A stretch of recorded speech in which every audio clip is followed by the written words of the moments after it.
구독, 알림 설정까지 부탁드립니다. 오늘도 우리 사는 이야기 찾아주셔서 감사합니다. 사연자분이 보내주신 이야기 시작해볼게요.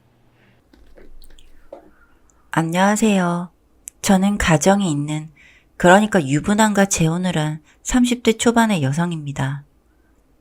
유부남과 결혼했으니 사람들이 보기엔 제가 아주 나쁜 년으로 보이기에 충분하다는 생각이 들기는 합니다. 저는 지금의 신랑과 봉사활동을 하다가 만나게 되었어요.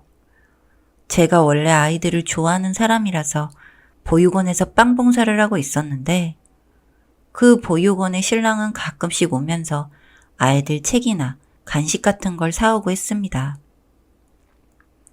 봉사자가 한둘도 아니고 학생들부터 해서 많은 사람들이 다녀가다 보니 일일이 얼굴을 기억하는 게 쉽지는 않았는데 자주 보는 사람들과는 제법 친분이 있었어요. 그러다 신랑과 만나게 된 건 보육원 선생님들이 신랑 칭찬을 엄청 많이 했어서 그랬던 것 같습니다. 봉사를 끝내고 신랑과 치킨에 맥주를 먹으며 이런저런 이야기를 하는데 신랑이 본인 이야기를 하기 시작했어요. 어린 날 잠시 사귀었던 여자가 혼자서 혼인신고를 해버렸대요.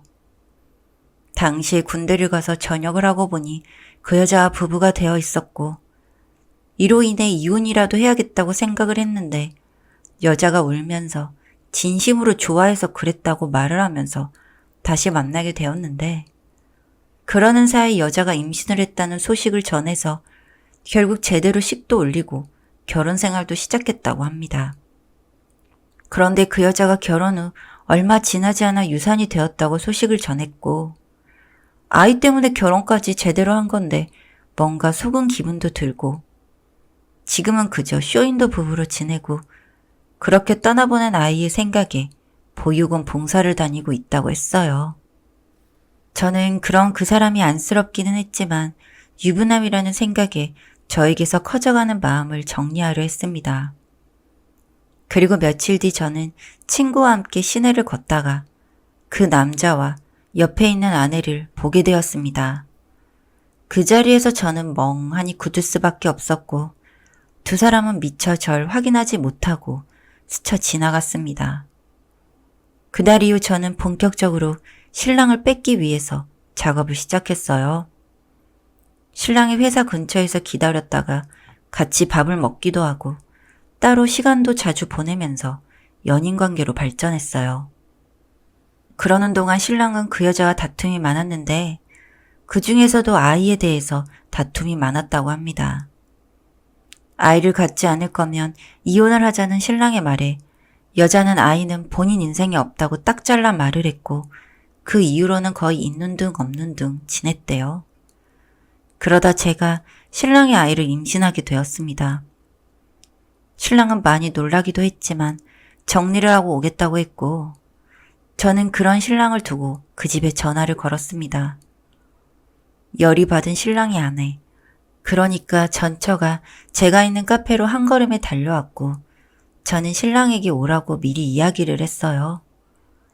전처는 저를 보자마자 바로 머리끄댕이를 잡고 흔들었습니다. 야, 이 미친년, 네가 뭔데, 이 걸레 같은 년아. 이것 좀 놓고 이야기해요. 뭐? 죄송해요. 유부남인 거 몰랐어요. 뭐? 뭐라는 거야? 그렇게 그 여자는 제 얼굴을 천천히 살피더니 이야기를 했습니다. 너 나랑 같은 학교 나왔지? 어? 너 맞잖아. 4반 안경제비. 와, 시간이 빠르긴 하네. 애 지워. 못 지워. 내가 키울 거야. 미친년이 제정신이야? 예전처럼 굴려줄까? 좋은 말로 할 때 애 지우고 꺼져. 제가 계속 싫다고 하니 그 여자는 저를 다시 때리기 시작했고 사람들은 저희를 피해서 자리를 비웠습니다. 그리고 제가 배를 웅크리고 맞고 있는데 신랑이 왔어요. 신랑은 임산부한테 뭐 하는 짓이냐고 하면서 제 편을 들었고 그 여자는 어이가 없다는 듯이 자리를 피했습니다. 오다가 이야기를 들었다고 하면서 저와 전처가 아는 사이냐고 물었고 저는 고등학교 시절 당했던 학교폭력이 생각이 나서 눈물부터 났습니다. 신랑이 전처, 그러니까 제 학교폭력 가해자였던 그녀는 제가 안경을 쓰고 제가 할머니랑 산다고 절 괴롭히던 년이었어요. 걔한테 끌려다니면서 못하는 술도 억지로 먹어보고 맞기도 많이 맞고 수업 시간이면 제자리에 물감을 뿌려두기도 하고 그 모든 것들을 다 할머니가 걱정을 할까봐 꾹꾹 참고 지냈는데 졸업을 얼마 앞두고 그년이 불러내서 밤에 찾아간 학교에서 다른 학교 남학생들에게 성폭행을 당했습니다. 저는 결국 졸업을 몇 달 앞두고 자퇴를 할 수밖에 없었고 혼자 제빵학원을 다니며 빵집을 하게 되었어요. 지금은 다행히도 그 가게가 잘 되어서 체인점까지 갖고 있지만 그 당시에는 정신적으로도 너무 힘들고 우울증도 겹쳐서 자살 시도도 여러 번 했고 그런 저를 할머니가 늘 곁에서 울며 보듬어 주셨습니다. 그런데 그런 가해자들에게 할 수 있는 건 없었어요. 할머니와 둘이서 살고 있는 저는 다른 사람들이 그저 불쌍하게만 볼 뿐 도움을 주지는 않는 사회적 약자였으니까요. 신랑에게 이 이야기를 하며 목이 쉬기도 너무 울음이 나서 말을 몇 번이나 끊고 울면서 먹먹하게 이야기를 했습니다. 그리고 걔는 고등학교를 다닐 때에도 마음에 드는 남자가 있으면 몸부터 들이밀던 그런 년이었어요. 그러면서 저한테 걸레라니. 신랑은 그런저런 한참 동안이나 안아주었고 결국 시댁에까지 신랑의 손에 이끌려 가게 되었습니다.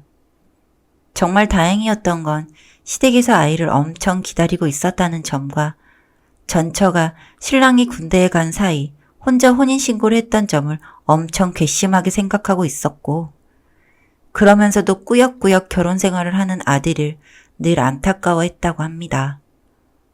이혼하고 새 가정을 꾸려도 괜찮을 만큼 젊은 나이였으니 부모님이 속이 많이 상하셨겠죠. 처음에는 그렇다고 해서 저를 바로 받아들이는 게 좀 아니라는 생각도 하기는 했다고 하는데 막상 저를 보니 예전에 자주 가던 밥집의 할머니가 생각난다며 반겨주셨고 너무 단골이라 할머니가 돌아가셨을 때 장례식장에도 오셨다고 하는데 부모도 돌아가시고 같이 살던 할머니까지 돌아간 그 손녀가 눈에 밟혀서 3일장 내내 오셨었대요. 그리고 그 이야기를 듣는데 갑자기 시어머님이 누구인지 번뜩 생각이 났습니다. 저희 할머니가 입이 마르고 닳도록 이야기했던 손님이었어요. 제 또래의 아들이 하나 있는데 엄마랑 자주 밥을 먹으러 온다고요. 둘 다 예의도 참 바르고 사랑 많이 받고 자란 사람들 같아서 제가 꼭 그런 사람들이랑 결혼을 하면 좋겠다고 하셨던 할머니의 말이 생각이 나 시어머니에게 이야기를 했더니 시어머님도 생각이 난다고 하시더라고요. 손녀가 꼭 그런 집에서 살면 좋겠다고. 이번 생이 너무 힘들 것 같아 신랑이라도 잘 만나면 좋겠다고 하시면서요. 우연인지 운명인지 저는 그렇게 시부모님께도 허락을 받게 되었고 이제 그년을 쫓아낼 생각을 했습니다. 저의 존재를 알고 난 이후부터 그녀는 이혼만은 못 해준다고 하면서 버티기 시작했습니다. 신랑을 보고 바람난 미친놈이라며 욕부터 시작해서 폭력이 이어졌는데 이러한 폭력이 하루 이틀 일이 아니라고 했습니다. 집에서도 술만 먹으면 때리거나 밖으로 나가서 다음 날까지 안 돌아오는 날이 많았다고 하고요. 결국 어르고 달래서 지금 살고 있는 전셋집의 전세금을 다 빼서 주기로 하고 이혼을 했습니다. 그 여자가 정말 얼굴만 밝히는 골빈년인 게 확실한 게 신랑의 시댁만 가도 돈이 많은 집안인 걸 알 수 있어요. 저희 시아버님이 취미가 수석을 모으는 것이고 시어머님이 입고 있는 골프웨어만 해도 다 비싼 거거든요. 그런데 단순히 샤넬이니 루이비통이니 이런 것만 따지니까 진짜 비싸고 좋은 걸 알아보지도 못하는 거죠.